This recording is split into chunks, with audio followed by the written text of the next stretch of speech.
What's going on, guys? This is Leo V from Ranger Rabble, and I got a special guest here with me. Yo, what's up, Leo V? Hey, I just want to give a shout out to Ranger Rabble. You know what's going down. Hey, and you know what time it is, right? It's morphin' time. All day, every day. Let's go. By the ancient symbols and the power of friendship. It's morphin' time, Ranger fans! Welcome to Ranger Rabble, the podcast where the swords are sharp, the monsters are massive, and the symbol power is on point. We are diving headfirst into the world of Power Ranger Samurai. The battles, the Rangers, the villains, the Megazords, and every epic shout of Samurai Forever! Whether you're a lifelong Ranger fan or picking up your first morpher, grab your Samuraizer and suit up. This is Ranger Rabble. Hey Zordon, whose bright idea was it to make Stone Cold Steve Austin the villain? It doesn't matter. Give me a beer, give me a morpher, and give me a hell yeah! Alpha, Rita's escaped. Recruit me a podcast with attitude. Ranger Rabble, we need you. Leo V, Kyle D, may the power protect you. It's morphin' time. Go, go.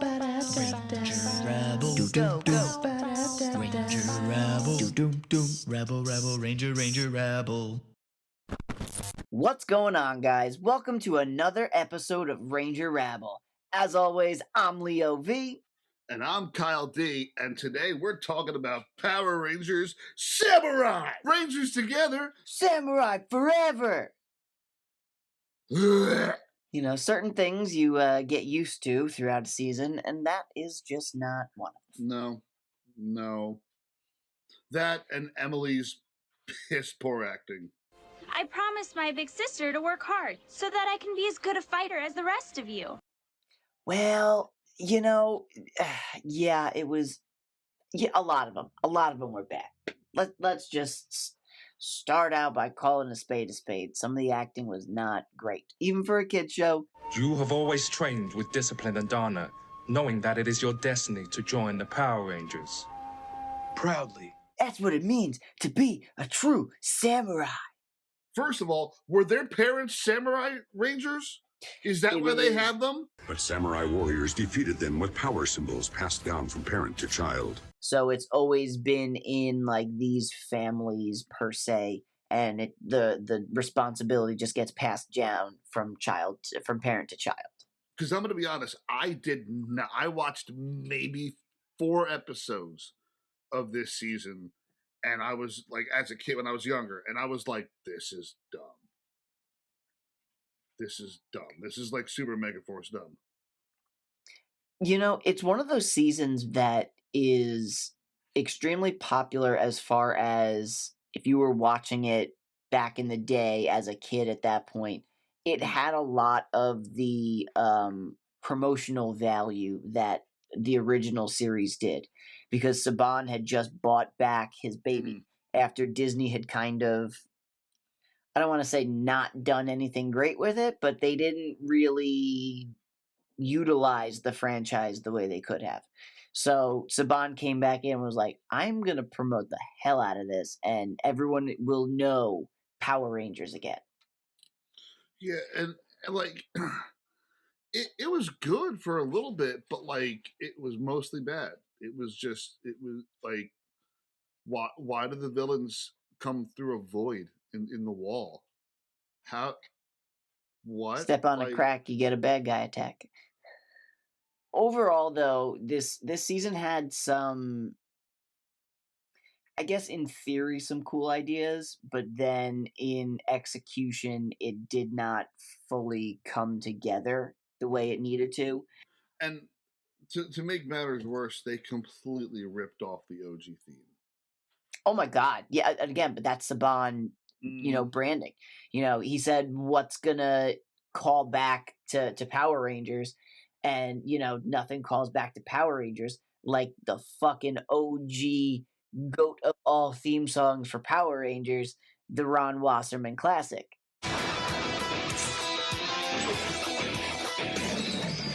They tried to do the OG theme song justice. They made it too pop, in my opinion. I felt like they tried to give it that almost, because it's a samurai season, almost like that Asian guitar kind of feel to it, where But it wasn't the like intro a was cool. full electric guitar. It was kind of like a bing bing. Yeah, that was kind of cool. Yeah. But it was then the vocals. Go Power Ranger. No. Saban knew what he was doing. He was like, if we're going back to me owning it, we're going back to what I know worked. And shit, it worked. This was, I want to say, the year that like Power Rangers made a like big appearance at the Macy's parade, and they did the whole thing, not just like a balloon, but they had like a whole like martial arts demonstration. They had them in the samurai suits doing the So like Saban did not spare any expense when it came to actually promoting his show again. He's like, fine, all right, we're gonna try this all over again. And to my understanding, I haven't seen too much of the Sentai that this is from, Shinkenger, but apparently this was a like beat for beat dub of the Japanese version. So like this is the closest you'll get to like an Americanized Japanese version.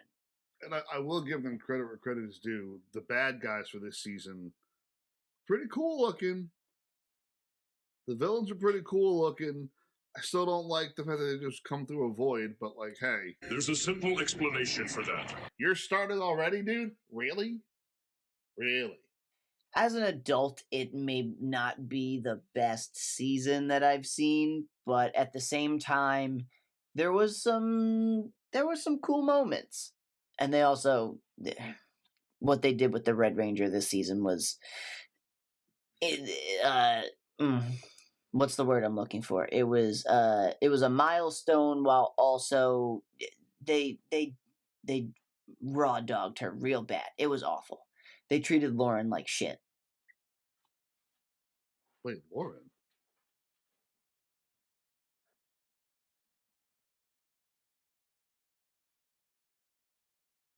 Lauren, the Red Ranger. That's the guy. Oh, sweetie, we gotta get you like knowing what happens during like full seasons of the show. A few moments later. Oh, right. Okay. Lauren was Jaden's older sister and was essentially secluded away so she could learn this sealing spell, and then was only allowed to come back and join the real world when it was time. Gotcha. And the rest of the team was a bunch of assholes. Fuck those guys. They did not act like Power Rangers. They did not use the power of friendship. I'm sure you're a great samurai. But it's just not the same without Jaden. They should have gotten their morphers taken away. I'm just saying. But before we get into this, like our Rangers, we're here practicing our symbol power, and we need your help. So smash that like and subscribe button so you don't miss out on a video here on the channel. Let's get into it. Evil endeavors. So today we're cracking open the villain roster from Power Rangers Samurai, and honestly, these bad guys are way darker than people remember. Right out of the gate, these guys are just mean. Like, full-blown mean. They don't just want domination. They are literally fueled by human misery. That's diabolical, bro. And like I said in the beginning of the episode, Master Xandrid is just Stone Cold Steve Austin if he was a Nylok. And I'm not talking like he's cracking beers and giving stunners people, but the man is an alcoholic and he's drunk. And I know I say he's drunk because the medicine that he drinks to make himself either more evil or heal him or whatever makes his ass drunk, and half the damn time he's just laying on the ground snoring, and fucking Octopus Face goes, ooh, he's on the ground again. Fucking Octoroo was the worst attempt at a bad guy Alpha 5. Like, someone who needed just a terrible catchphrase that just repeats all season long. Yeah. He's great. He plays the boneheaded villain. He plays the the comic relief in a sense for the bad guys. Yeah. But that ooh is just it makes me want to punch children in the face. It's a choice. I don't know that it was the correct one, but it was a choice. So we've also got Dayu, the Broken Soul. She was once a human. Sure was. And then became one of the Nylok. That's so the reason why when like she plays her instrument, the reason why Xandrid is like soothed by it is because she's half human. So the sorrow that she's feeling when she plays is coming out through her music. So that's why one of the reasons why he keeps her around. Yes. I do like her instrument. It's a cool little guitar looking thing. It's one of those old like pick guitars that they use. Yeah. And like I was watching a couple episodes today and I was like, damn, that's actually like cool music for someone who's so sad. They gave her some cool elements to her story arc, but overall I would have liked them to do a little bit more with her. My favorite Nylok, Mr. Decker. This guy looks familiar. Or as they put him in the credits, Rick Medina. Oh, because he grew up now. He's no longer Yes. Ricardo. And you know, it's kind of poetic justice that they gave him a samurai sword. It's not poetic justice. I think that's what caused his problems. Red Power Ranger in jail for murder. Hollywood Demons or whatever it was. That had a whole thing on that. Check it out. It's very informative if you don't know what we're talking about. Decker was cool. Like his whole getup, his whole suit was rad. Yeah, he took a very two-color scheme look and made it look really cool. The red and white of it was between sword and creature. It was a really cool design. And lastly, of the bads, we have Serrator. Apparently, so like I didn't watch the full season as a kid, so I'm grasping at straws at my knowledge. I do remember. I don't fully remember Serrator. He was essentially responsible for turning Decker and Dayu how they are. So Decker and Dayu were both humans. They were married and they were on their honeymoon, and the building they were in caught on fire. And to save Decker's life, Dayu essentially gave her human self over to being a Nylok so that it would save him. So that's why he is part human, part Nylok, and she is full Nylok, but with a little bit of human inside of her still. So Serrator was the one who turned Decker into the Nylok that he is, whose only purpose in life was fighting. He had to find a proper opponent and do a whole fight thing. And they ended up kind of playing into that later in the season where Decker's whole thing to fight was what was going to like rip the world open so that the Sanzu River could come up and they could all invade. Dayu never told Decker who he was, which was always very confusing because there was never a point in their spell which was like, oh, like he can never know what happened to him, like, or it'll break his mind and he'll die. But like, you could have very easily said to him, yes, like, this is what's going on. You're my husband. This is what I did. Stop fucking around. Stop fighting. Like, fight this urge to do what you're doing and like, let's go live a life again. But like, no. Shit, he had to go and fight Jaden because Jaden needed something to do when Lauren showed up. So the two of them were just off fighting because, oh no, we need them to do something. So here's a ring of fire and we'll just let them fight each other. Until Kevin comes in and kills Decker. More phenomenal mentor. So, when it comes to fighting against the bad guys, our Rangers have Mentor G to kind of show them the ropes and train them, ? I'm just going to say this. Mentor G is kind of useless. He doesn't really do a whole lot of value. He is actually a really big asshole to Antonio in the beginning. And it's like, oh, you can't be a Power Ranger because you're not a true samurai. Bitch, I made my own morpher and connected to the power grid. Like, what are you going to do about it? Nothing. You punk ass. Like, you don't even have no powers yourself. I'm a Power Ranger, you're not. Fuck off. So Mentor G has been watching over Jaden his entire life and training him and preparing him to be the Red Ranger, in pretending to be the Red Ranger, ? Who knows? It's one of those things where he offers advice, but he doesn't necessarily know how to train people that aren't Jaden.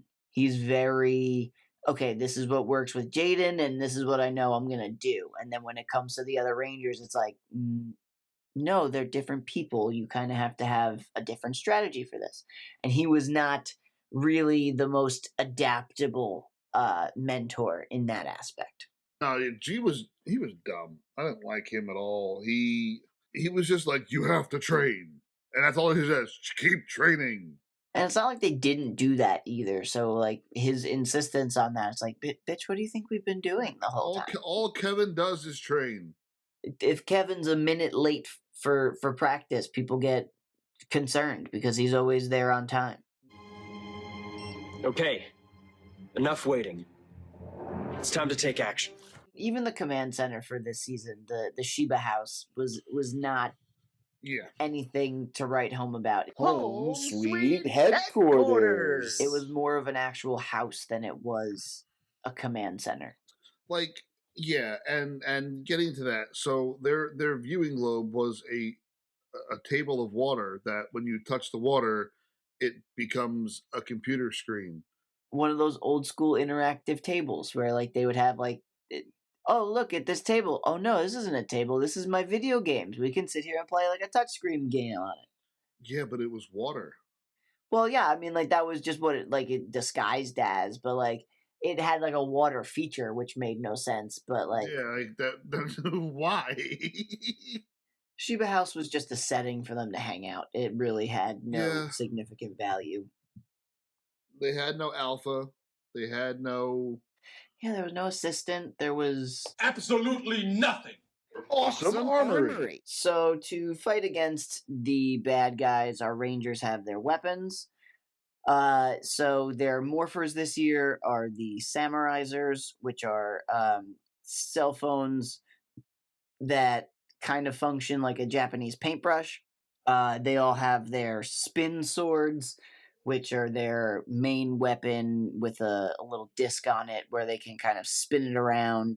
Then their individual weapons that they have, the Red Ranger has a Fire Smasher, which is like a Zanbato, I think is the official name of it, that giant fucking sword that he has. The Hydro Bow is Kevin's weapon. Mike has the Forest Spear. Emily has the Earth Slicer, which is a Fuma Shuriken, like a giant thing that she would like boomerang around. The Sky Fan was Mia's War Fan that she would use. They had a couple of different bonus discs that they could use with their swords. So there was the Tiger disc, which Jaden would use. There was a Swordfish disc, which Kevin had.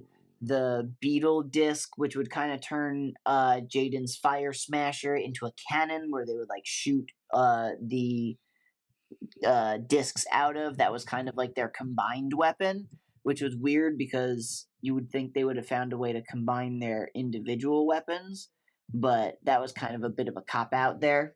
Antonio, when he comes around as the Gold Ranger, he has the Barracuda blade, which is his like short sword kind of thing, and he's got like a rapid fire kind of slice thing that can plow through Moogers in a second. Fucking stupid name for bad guys. Midway through the season, they need Antonio to unlock this black box, which is supposed to hold all of this immense power, which essentially turns them from samurai to super samurai. So each one of them can utilize it individually, and I don't remember if they ever used it all together, but I'm pretty sure like each one had their individual episode where they would utilize the box. So that's kind of a Battleizer-esque. They would get like a white robe, and then when they went into their Megazord mode, they also had like a Shogun. The armor was so cool. Yeah, like I wanted more of that. I wanted to see them fight with that. Like it looked so fucking cool. There was a shark disc, So that would combine with the light Zord and become like shark attack mode, which was I guess that would be considered the like battleizer for the season, because he got like a shark sword that he would use like a whip and kind of like wing that around. And then if I remember correctly, Mike ended up using it at the end of the season. So it was kind of like when Tommy gave the shield to Zach. And he would, like, you would kind of get to see like little bits of things get passed around to other people on the team. So it was nice to see that Mike got to use one of the battleizers. Then at one point, there's a bull disc and there's a bull Zuka that comes with it. So that's another weapon. And then Lauren makes the Shiba family fire disc, which gives Jaden 2 fire smashers, the big giant swords that he can go and like double use, which is just fucking insane to see. Like, the size of these things are massive on their own. So to have 2 of them is insane. Overall, though, the weapons are, pretty basic. They mostly rely on their samurai swords, which I guess aesthetically makes sense. For the most part, they only use their secondary weapons when they really need it, because they don't combine, they don't really give them too much additional power. It's kind of just like another option in fightwear. Mecha Madness! The Zords in this season were dumb. You know what? There was some aspects of it that I didn't completely hate. I did not like that they were just cubes. No, it's Japanese. It's origami. They're folding Zords. So like it goes with the samurai business of it. Hold the fuck on. Are you kidding me? No, bro, they're folding Zords. That's why they called them folding Zords. That's supposed to be origami. Yeah. Are you? I'm done. I'm leaving and I'm never coming back. And when I come back, it's gonna be the best fucking podcast ever. What are you, dude? All fucking morning, I have been sitting there going, "What the fuck are these Zords?" Dude? Yeah, it's origami, bro. They're origami robots. Robogamis? Robogamis, bro. Dude, okay, so I literally, my head hurts now. Yeah, man, that's why they were called the folding Zords, because they would, fold into little tiny cubes, and then it would be like, ah, yes, now I'm a lion, or now I'm a turtle. I did not put that together.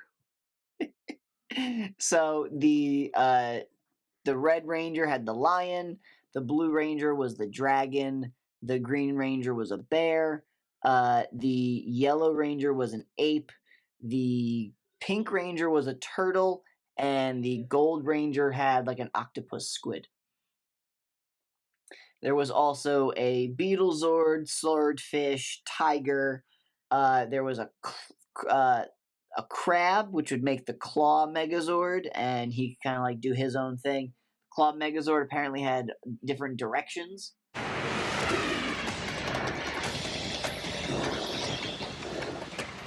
And if I had to venture why that would be... There's a simple explanation for that. Then they also had the Light Zord, which was this like lantern that could throw discs out of it. And then there was a shark, a bull, just a lot of Zords unnecessarily again. And it's not that many. It's not like Wild Force amount. It's not like 24 plus, but at the same time, it's also just too many. They also at one point they did like an ultimate attack where like there was a projection of all the Zords that would come out, kind of like Jungle Fury did at one point. So they kind of borrowed from that. But it was nice to see at least a practical Megazord. It wasn't completely CGI the whole time. We did not talk about the suits. And I actually really like these suits. They were The more I look at them, They were cool. and I like that they were almost opposite of their like training gis. Mhm. So there was usually like black and it had like the accent of their color here. Whereas once they morphed, it was their color with I think it was like a white accent there. And like they all had the black pant, which was really uniformed and cool. And even I think their kanji wasn't exact whatever they put, but they was No. sort of like symmetrical. So they kind of took most of it and made it look like, okay, we'll just do it on both sides. Mm-hmm. And then I also didn't hate in the Megazord how they kind of had that like little bit of bulky in like the regular samurai. They had like just like a little bit of a bulky kind of shield kind of look to it. I loved that. Yeah, I wish that was like something they fought in, something we got to see more of just as like cockpit attire. I do think that this team overall as Rangers was a little bit Yeah, no, it was bad.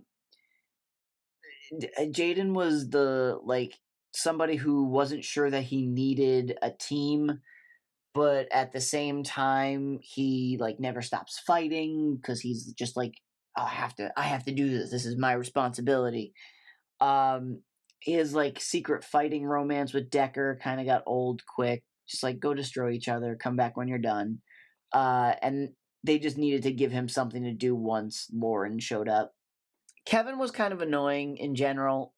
He was a very strict rule follower and very rarely would deviate from the plan and the mission.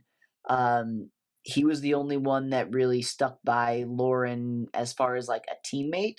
He didn't really stick around friendship wise because they were all assholes. But he at least was like, nope, she's the leader. This is who we follow now. Okay, like these are the rules.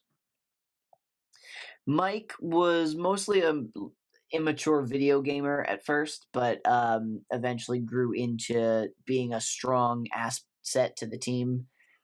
He also had a huge crush on Emily, who was not supposed to be a Power Ranger. Her older sister got sick, and then she kind of took over that responsibility. Did they ever say what happened to her sister? Like, did her sister die, or? No, I want to say the sister was still alive. It was just like not at full health, so probably best to not be going up against evil. That's a fair crop. But what doesn't make sense to me is the fact that Jaden and Emily are in a very similar situation because Jaden's older sister was supposed to be the Power Ranger, and then Jaden stepped in, and then Emily's older sister was supposed to be a Power Ranger, and then Emily stepped in. So I don't know why they gave Lauren such a hard time when like it should have been, oh, okay, like it's family. This makes sense. Yeah. Fucking assholes. Mia, I want to say nice things about you, sweetie, but you can't cook and you were kind of milquetoast and boring. So, and then Antonio was really cool as a sixth ranger. He created his own morpher and was able to connect all of the like samurai business to all the technology stuff. So he helped to really kind of modernize the team, I guess. Lauren, Kid got the raw end of the deal. So not only was she, I guess, the first female Red Ranger that appeared for more than like one or two episodes where like SPD had A Squad Red Ranger who was female, but she wasn't really around a whole lot. This was the first time we got to actually know a little bit about this female Red Ranger, and everyone treated her like shit. Justice for Lauren. I can't say it enough. Fuck those people.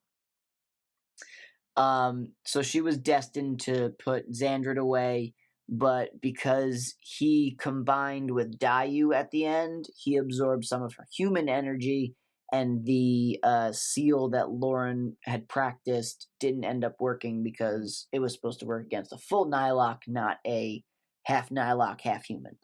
So her entire story arc was wasted because she couldn't destroy him. So it was like, what was the point of all of that just for her to to throw Jaden back in and be like, okay, bro, like you're in, have fun. Yeah. I wish they had made it just like a 7-person team at that point and just like given Lauren her own color, or you like kept Jaden the leader and then Lauren would have been just another member on the team, or vice versa. They done shit the bed on that one. The Golden Morpher. I am torn because I don't know who to give this to. You know, that's valid. That is a very valid. I'm gonna give it to Xandrid. Okay, I fucks with that. I'm gonna give it to Xandrid because the dude knows what he likes. He likes beer. He likes chaos. He likes power. If I had to give a Golden Morpher to anything for this season, I'm gonna go. Well, yeah, I'm gonna go with Antonio. I respect that. He was not necessarily accepted at first, but he really showed that he was a true Gold Ranger. You know what else we didn't mention? Bulk and Spike. Yes, Bulk and Spike. So for that Mighty Morphin nostalgia Saban was, known for, why not bring back Bulk and Skull's son Spike, who the two of them in their like fitted baseball hats were like the culmination of a bully, but also just two guys hanging out and being like goofy. So it was like a nice combination of Bulk's character growth. He wasn't so much of a bully this season, but like he was just kind of in his own world and like doing his own thing. But yeah, that was a nice little touch. Spike was always making a mess. Bulk was always still covered in something. Mm-hmm. If it ain't broke, don't fix it. Nope. I think I'm gonna give Samurai.